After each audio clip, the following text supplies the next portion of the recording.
एक लड़की ने एक लड़के से प्यार किया। प्यार इतना था कि लड़की उसके बिना रहती नहीं थी। उसके पास चली गई, क्या तुम हमसे शादी करोगे? हाँ हाँ, लड़के ने कहा जरूर करेंगे, पर अभी नहीं, 2 महीने बाद। लड़की बोली ठीक है। तो अब क्या करें, अब अपन को तो शादी करना है। एक काम करते हैं, एक साथ रहते हैं। दोनों एक ही कमरे में पति पत्नी की तरह रिलेशन में रहने लग गए। दोनों साथ में रहने लग गए। लड़की के माता पिता को पता क्या था कि मेरी बेटी पढ़ने गई है, और वो पढ़ ही रही थी, पर उसे किसी को पढ़ाई के दौरान प्यार हो गया उस लड़के के साथ। वो इसलिए रहने लग गई क्योंकि इससे हमें विवाह करना है 2 महीने बाद, तो पिता से बताएंगे बाद में। अब तो लड़की उसके साथ रहने लग गई। 2 महीने बीत गए उस लड़के के साथ रहते रहते। लड़की ने कहा 2 महीने हो गए, चलो अब शादी कर लेते हैं। लड़के ने कहा 1 महीने और रुक जाते हैं। 1 महीने तक और उस लड़की को उसने रोका। लड़की बोली कोई बात नहीं, रुक गए। टोटल 3 महीने हो गए। लड़की ने अब कहा चलो शादी कर लेते हैं। उसने कहा नहीं, हम तुमसे शादी क्यों करें? क्यों? आपने तो कहा था। अरे अभी हम लोग पढ़ने आए हैं, कोई शादी करने छोड़ी आए हैं, अभी पढ़ो, है ना? अरे तो आप तो हमारे संग संबंध में रह रहे थे। नहीं, लड़की ने जब दबाव बनाया, शादी का दबाव बनाया कि तुमने तो हमारा शोषण कर लिया और अब शादी का कह रहे हैं तो मना कर रहे हो। उस लड़की ने जब जोर जबरदस्ती की, शादी का दबाव बनाया, तो उस लड़के ने उस लड़की के 25-30 टुकड़े कर दिए, मार डाला, शरीर के टुकड़े टुकड़े कर दिए। अब बताओ उस लड़की ने उस लड़के से क्या किया था? प्रेम किया था। बोलो हाँ, हाँ या ना? उस लड़की ने उस लड़के से क्या किया? प्रेम। और उस लड़के ने उस लड़की से क्या किया? उसका प्रेम कभी था ही नहीं। जिसे ये लड़की प्रेम समझ रही थी वो प्रेम था ही नहीं, वो सिर्फ वासना थी, वो सिर्फ एक हवस थी, वो केवल शरीर की भूख मिटाने की एक चाह थी। तुम्हारा यूज किया। चिंगम कैसी होती है? चिंगम चबाया, चबा के सारा रस लिया, स्वाद खत्म हो गया, थूक दिया। यही हो रहा है समाज में। प्यार के नाम पर लड़कियों को चबा करके, उनका शोषण करके, और समाज में कुछ लोग उन्हें छोड़ देते हैं या टुकड़े टुकड़े कर देते हैं। ये समाज की सच्चाई है। अब इन लड़कियों को समझाओ कि प्यार मत करो किसी से। नहीं, हमारा वाला गलत नहीं है, हम जिससे प्यार करती हैं वो ठीक है। उस लड़की को भी कहां पता था कि तुम्हारा वाला गलत है। ऐसे कितने केस हमारे देश में हुए, फिर भी ये हमारी बहन बेटियां समझने को तैयार नहीं। अरे शादी करना बुरा थोड़ी है, प्यार करना बुरा थोड़ी है। माँ बाप की इज्जत भी चली गई और तुम्हारा शरीर भी चला गया, तुम्हारी भी इज्जत चली गई। कौन सी समझदारी हुई? इसलिए माँ बाप, अभी पढ़ लो बेटा, पढ़ने गए हो, पढ़ो, नाम कमाओ, इज्जत कमाओ, माँ बाप के सपने पूरे करो कि मेरी बेटी पढ़ लिख कर हमारे कुल का नाम रोशन करेगी। बहुत उम्मीदें होती हैं हर माता पिता की अपनी बेटी और अपने बेटों से। उम्मीदों पर खरा उतरिए। शादी के लिए तो तुम्हारे माँ बाप तुम्हारे लिए अच्छे से अच्छा लड़का, अच्छी से अच्छी लड़की ढूंढेंगे और कहेंगे कि पहचान लो, इनमें से पसंद कर लो, जो पसंद आए कर लेना, फिर शादी करना, सारी जिंदगी प्यार करना। कौन रोकने वाला है? व्यवस्थित ढंग से चलो। जो व्यवस्थाएं हैं उनका उल्लंघन करोगे उस मर्यादा का। माता सीता ने भी लक्ष्मण रेखा पार की तो उनके जीवन में भी दुख आया। इन बेटियों को समझाओ कि यदि संस्कार, संस्कृति और समाज की उन मर्यादाओं का उल्लंघन कोई भी करेगा तो चाहे लड़की हो लड़का, कष्ट उठाना पड़ेगा। मर्यादाओं का उल्लंघन ना हो। हर व्यक्ति के जीवन में एक मर्यादा की लक्ष्मण रेखा होती है।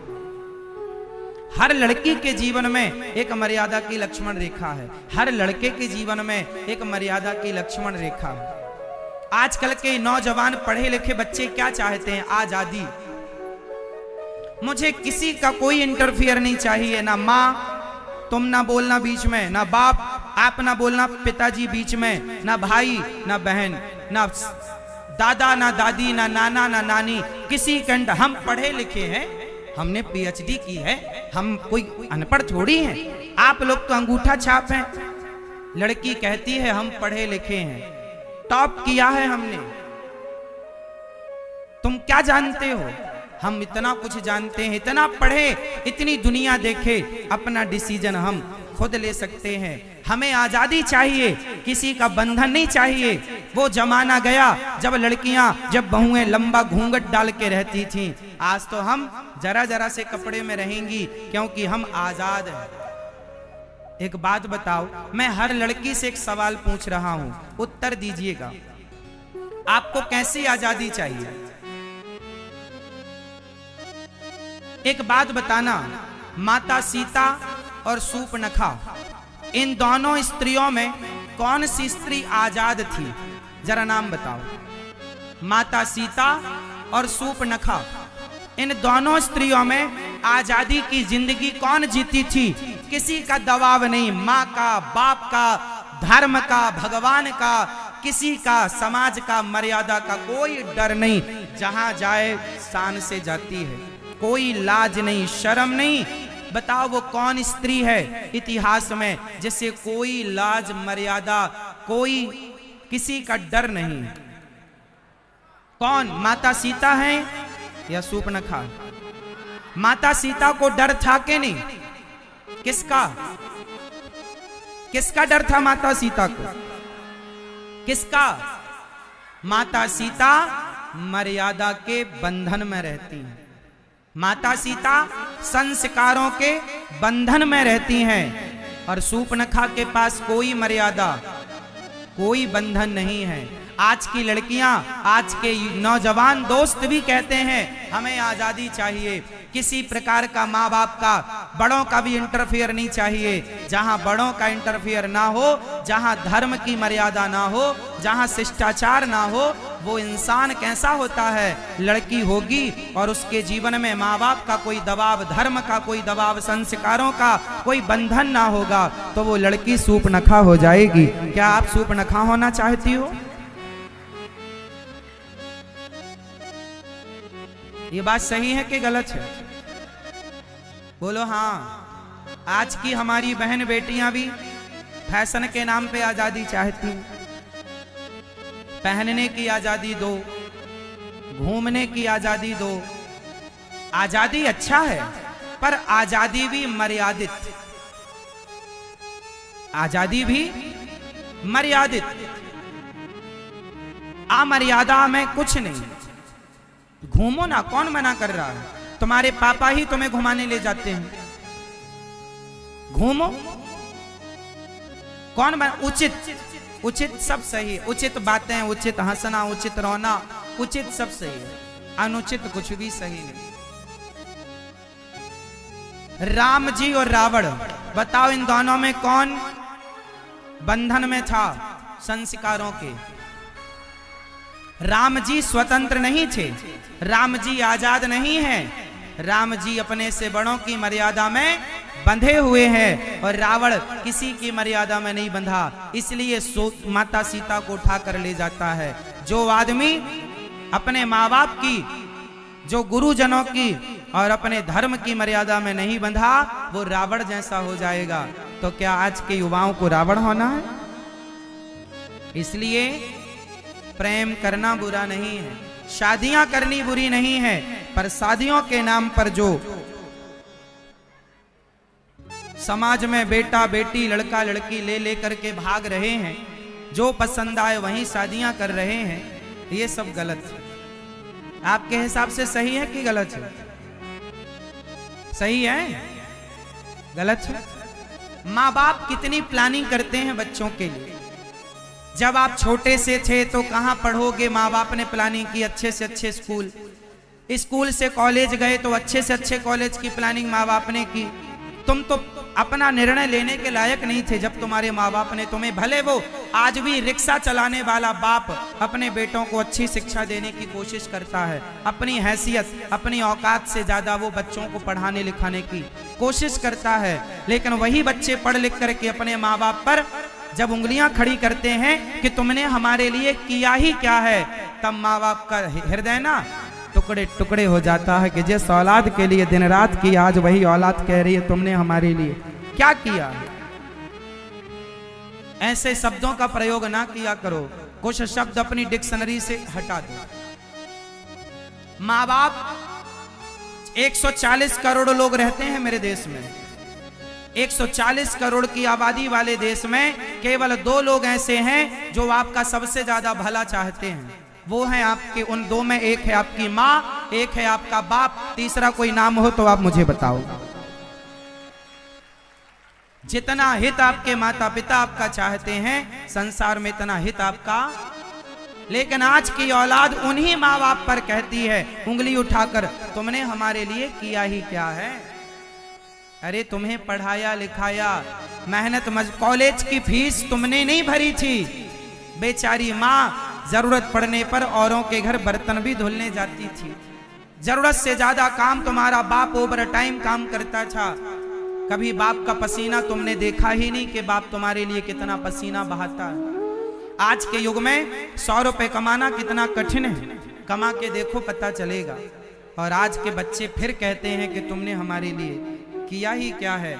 अरे सिर काट के रख दे कोई बेटा तो भी अपने माँ बाप का ऋण नहीं चुका सकता, इतने ऋणी होते हैं हम अपने माता पिता के। इसलिए माँ बाप पर सदा आदर की भावना बनी रहे, सम्मान बना रहे माँ बाप का।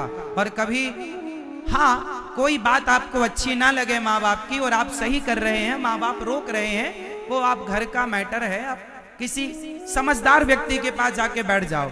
एक बेटे ने मेरे से कहा महाराज जी मैं बिजनेस करना चाहता हूँ और मेरे माँ बाप कह रहे हैं तुम नौकरी करो, तो वो मेरे पास आए, तो मैंने माँ बाप से कहा, अब वो कंफ्यूज था कि महाराज जी मैं अपने माँ बाप की बात मानूं कि ना मानूं। मैंने माँ बाप को समझाया बच्चों को इस मामले में थोड़ा आगे बढ़ने दो, यदि आप कह रहे हैं नौकरी करो तो नौकरी 1-2 साल तक सही है, सदा नौकर बन के नहीं, इसके बाद आपको खुद का करना चाहिए, बिजनेस करना चाहिए, खुद का काम करना चाहिए, इसी से भविष्य अच्छा होगा। हमने समझाया, माँ बाप समझ गए।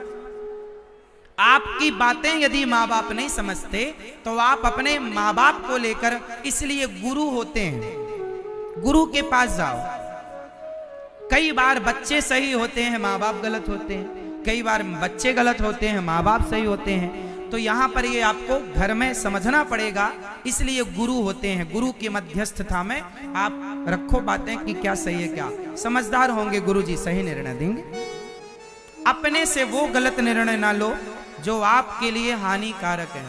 इसलिए प्रेम विवाह करना चाहिए, पर कब? जब माँ बाप की राजी मर्जी हो तब। माँ बाप की राजी मर्जी ना हो तो नहीं करना चाहिए। तो आप में से आजकल लड़कियां, हमारी बहन बेटियां किसी से भी प्यार कर लेती हैं, किसी से भी प्यार करने की क्या जरूरत है? प्यार करोगे फिर रोओगे। आप लोग तो अच्छे हैं, ये बात आप लोगों के लिए नहीं है, औरों के लिए हम बता रहे हैं। आप ये मत सोचना कि हमारे लिए है। कई बार क्या होता है कि जैसे आप ना 10-20 लोगों को अपने खर्चे से वृंदावन ले आए, है ना, तो अब आप ले तो आए, उनके रहने की खाने की आपने व्यवस्था, ये तो आपने पुण्य का कार्य किया कि भाई आप सबको ले आए, खवाया पिवाया, धाम का वास कराया। अब कुछ लोग क्या सोचते हैं कि हम बिहारी जी जाएं तो हम रिक्शे का खर्चा भी तुम ही दो, भाई हम तो तुम्हारे साथ आए हैं तो तुम ही दो रिक्शे का खर्चा। सुनो, दूसरे के खर्चे पर कभी भगवान का दर्शन नहीं करना चाहिए। ये तो लोगों का बड़प्पन है कि आपको ले आते हैं, आप असमर्थ हैं तो आप बिल्कुल सहारे पर चलिए, पर यदि आप सामर्थ्यवान हैं तो किसी कर्जा लेकर और दूसरों के पैसे से कभी तीर्थ यात्रा नहीं करनी चाहिए। यदि सामर्थ्य है तो आप अपना बिहारी जी तक का किराया तो दे ही सकते हैं ना, 10 रुपए। हमने पहले ही बोला आप लोगों के लिए नहीं है। ऐसा कई बार होता है कि लोग 10 रुपए भी खर्च करने को तैयार नहीं होते, उन्हें लगता सब आप ही करो। इसलिए कर्जा लेके कुछ काम नहीं करना चाहिए। पता है आपको क्या नहीं करना चाहिए? कर्जा लेके कभी तीर्थ यात्रा नहीं करना चाहिए। कर्जा लेके कभी भागवत नहीं सुननी चाहिए। पहले अपना काम धाम कर लो, कर्जा वर्जा चुकाओ। जब आपको ईश्वर दें 2 पैसा है तो फिर भागवत सुन लो और तीर्थ यात्रा करो। पर तीर्थ यात्रा करना जरूर चाहिए। तीर्थों में आप जो स्नान करते हैं, आपको पता है जैसे आपने यमुना जी स्नान किया, तो यमुना जी जब आप स्नान करके बाहर आए तो आपके शरीर से जो पानी टपकता है, उस टपकते हुए पानी से हमारे पितर तृप्त हो जाते हैं। तीर्थों की यह महिमा है। इसलिए तीर्थों में जब हम लोग स्नान करने जाते हैं तो हमें कभी पानी पहुंचना नहीं चाहिए। पता है आपको, जैसे आप गंगा जी नहाए, यमुना नहाए, तो नहा के निकलने के बाद ना पानी पहुंचना नहीं चाहिए। पानी शरीर से टपकता रहे। क्या होगा? टपकते हुए पानी से हमारे भाई, हमारे पितर भी तो देखते हैं कि आज हमारा बेटा, आज हमारा पोता, आज ये गंगा जी नहा के आ रहे हैं, आज ये यमुना जी नहा रहे हैं, आज इन्होंने भागवत सुनी, तो आपके पुण्य से वह भी तृप्त होकर कह देखो देखो आज हमारे बच्चे तीर्थ यात्रा गए। और आपका पुण्य जो भी करते हो वो अपने आप आपके पितरों को प्राप्त हो जाता है, कुछ प्रतिशत, कुछ %। आपने एक गाय को रोटी भी दे दी माना की, तो उस गाय को रोटी देने का भी पुण्य आपके पितरों को मिलेगा। और आपने दूसरे से, अब जैसे क्या होता है, जैसे आप लोग कई जगह गांव में देखते ना, यज्ञ हवन होता, हवन, तो आप लोग गए, हवन सामग्री थी, आपने भी उठाई, स्वाहा स्वाहा। ये भी हवन नहीं होता भाई, सामग्री तो आपकी थी ही नहीं, आपने तो दूसरे की सामग्री उठा के स्वाहा कर दिया। अब जैसे यहां पे मैं रोली रख दो, रोली, कुमकुम, सिंदूर, तो अभी बहुत लोग आएंगे, सिंदूर उठाएंगे और यहीं चढ़ा देंगे। सिंदूर, माला होगा, पुष्प होगा, यहीं का यहीं चढ़ा देंगे। अब इससे क्या पुण्य है भाई? यहां की चीज आपने यहीं चढ़ा दी, उससे आपका कोई लाभ नहीं। आप अपने घर से आओ, है ना, और आप अपने घर से आओ तो जो आप पुण्य करोगे अपने कमाई की, मेहनत की पूंजी से, वो आपका है। अब आपने कहा भैया हमें दान करना है, जरा तुम हमें 100 रुपए दे दो, हम जरा 100 रुपए का दान कर दें, तो दान करना है आपको, पर आप मांग के कर रहे हैं, तो जिससे लिया है वो ना उसका भागीदार होगा। आपको भी पुण्य इस बात का मिलेगा कि आपने मन बनाया, आपने उसका 100 रुपए चुका दिया बाद में, तो वो आपका पुण्य हो जाएगा। पर आपने लेके दे दिया और उसको दिया नहीं, तो वो बताओ, आप ही बताओ, उसका दान का फिर पुण्यात्मा कौन हुआ, आप या वो जिससे लिया था? बोलो, जिससे लिया था वो उसका पुण्य पाएगा। हम क्यों पाएंगे भाई? हमारा तो था ही नहीं कुछ। आपने मन बना लिया बस देने का, उसका कुछ % आपको मिलेगा। इसलिए सारी संपत्ति बच्चों को नहीं देनी चाहिए। बच्चों को केवल टैलेंट देना चाहिए, काबिलियत, योग्यता।